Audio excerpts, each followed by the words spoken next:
직접 다녀오셔서 예, 느낀 게 좀 있을 것 같습니다. 네, 어떻습니까? 일단 거기가 3년 만에 코로나 이후에 3년 만에 이제 해외 봉사를 재개했다 그래서 그 단체가 이제 아시아 희망나무라는 곳인데 그 아시아 희망나무에서 캄보디아 캄퐁스퓨라고 하는 그 주에 있는 그 광주 진료소를 찾아간 거예요. 네. 말씀하신 것처럼 이제 5.18 정신 나눔과 연대를 세계에 알리고자 만들었다.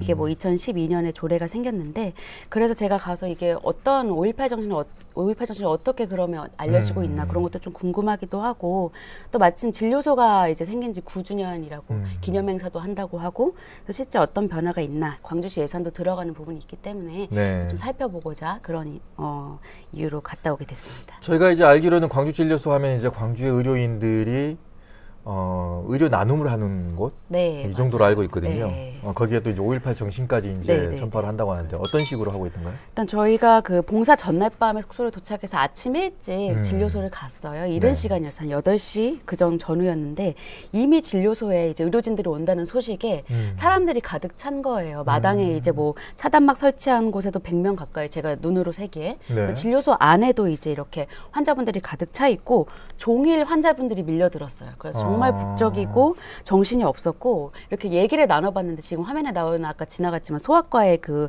부모님 같은 경우는 차로 1시간 걸려서 왔다. 네. 이러신 분도 있고 그만큼 많은 사람들이 왔고요. 말씀하신 것처럼 의료 봉사가 일단 주로 이루어지고 있기 때문에 이번에 안과, 내과, 외과, 소아과에서 의료진 10명 이상이 오셨어요. 네. 그래서 진료 뭐 약 처방뿐만 아니라 이 백내장 수술도 했거든요. 그러다 보니까 이제 어르신들의 눈을 보니까 하얗게 되어 있더라고요. 너무 오랜 시간 네네. 치료를 받지 못하고 그래서 그런 분들이 이제 바로 수술을 또 받으시고 이런 부분들이 있었고 아까 좀 잠깐 지나갔는데 이제 다른 봉사들도 많았어요. 네. 뭐 머리 잘라주는 임용 봉사라든가 안마봉 만들기, 뭐 풍선 아트, 그리고 벽화 그리기 이렇게 다양한 봉사들이 함께 진행돼서 더 반응도 좋았던 것 같습니다. 네. 아시아 희망나무가 이 의료 봉사를 주도적으로 지금 하고 있거든요. 예. 문화 봉사까지 같이 하고 있는 것 같은데 또 소개를 좀 해주시죠.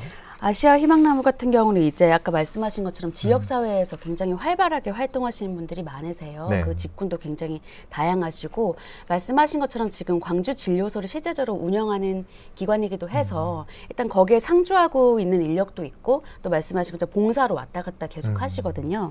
실적은 좀 뒤쪽에서 얘기를 한번 해보려고 했는데 네. 일단 9년간 한 45회 를 다녀오셨대요. 연도별 연간 5회니까 네. 사실 직업이 다 있으신 분들이다 보니까 뭐 의사도 계시고 뭐 다 이렇게 다양한 직업군에서 연간 그렇게 찾아오는 게 사실 쉽지가 않잖아요. 저희가 그렇죠. 뭐 저도 직장이지만 휴가를 내서 그렇게 어떤 봉사를 간다는 것 자체가 쉽지 않은데 굉장히 꾸준하게 관심을 갖고 이 사업을 같이 진행을 하고 있다. 네. 그렇게 보시면 될 것 같습니다. 그리고 이제 그곳에서 일하시는 분들이나 자주 찾아오시는 봉사자분들 얘기를 들어보니까 9주년이라고 하니까 이제 뭐가 달라졌냐. 초반이랑 물어봤더니 실제로 의료진 봉사자분들도 늘었고 다른 분야의 봉사자분들도 늘었고 체계가 더 잡혀가는 것 같다.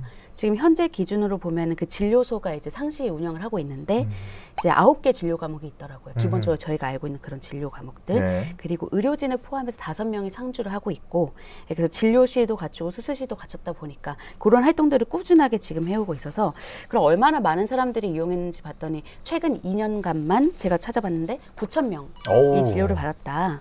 그리고 이제 진료뿐만 아니라 뭐 한국어 교육도 실제로 하고 있고 그리고 금연이나 양치 같은 보건 교육이 굉장히 중요하잖아요. 그런 것도 진행을 하고 있다라고 알고 있고. 특별히 혹시 갔는데 기억에 남는 게 있습니까? 네, 제가 좀 현장을 많이 둘러봤는데 이렇게 보다 보니까 굉장히 어린 캄보디아 친구들이 주변에서 이렇게 많이들 있더라고요. 그래서 뭐 하나 봤더니 한국어를 하고 있는 거예요. 짧지만. 그래서 제가 궁금해서 너희들 여기 왜 왔니? 뭐 하고 있니? 물어봤더니 한국어로 도와주고 있대요. 통역을 간단하게나 뭐 이 약은 뭐 하루에 몇 번 드세요. 아니면 어디 아프세요. 요 정도는 해줄 수 있으니까. 네네. 사실 캄보디아 사람들이 영어를 쓰시는 분들이 많지 않기 때문에 네. 그 나라 언어가 돼야 되거든요. 어느 정도 통역이.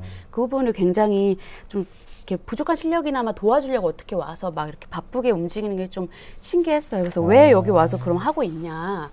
굳이 여기서 왜 이렇게 시간을 보내고 있니 궁금해서 더 물어봤더니 자기네들이 이제 거기 진료소로 계속 상주하시는 분들 지금 부소장님이 계시거든요. 네. 그분을 통해서 한국어를 많이 배웠대요. 지금 여긴가요?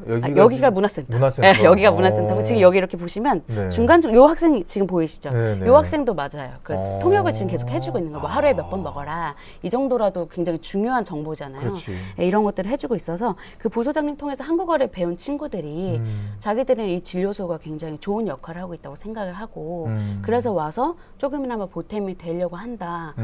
이런 것들이 좀 신기했어요. 왜냐면 이렇게 어린 친구들이 여기서 이런 한국에 대한 좋은 이미지를 가지고 또 대학에 진학한 사람들도 있거든요. 그 수도에 있는 그 친구들이 어떻게 보면 그 나라에 어떻게 보면 나중에는 지식인층이 될 수도 있고 어떤 문화적인 활동을 또 그렇죠.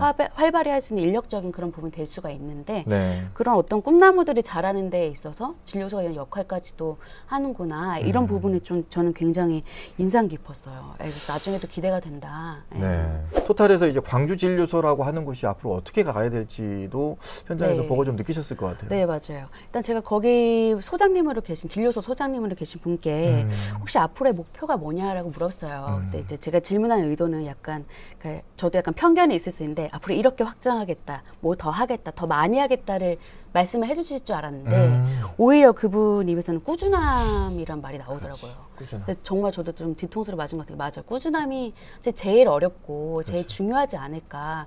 그 부분에 정말 급격하게 공감을 했고 특히나 이제 지역사회에 관심 필요하다. 이게 그냥 단순한 어떤 차원에서의 그게 아니라 광주의 5.18 정신을 가지고 하는 거잖아요. 그러니까 지역민으로서 이런 걸 더 생각을 하고 알고 있어야 되고 가능하면 여러 방법으로 지원을 해줄 수 있다면 함께 해주는 방법도 좀 생각을 해야 되지 않을까. 언제 어디서나 내 손 안의 뉴스. 광주 MBC 뉴스 유튜브 구독으로 함께하세요.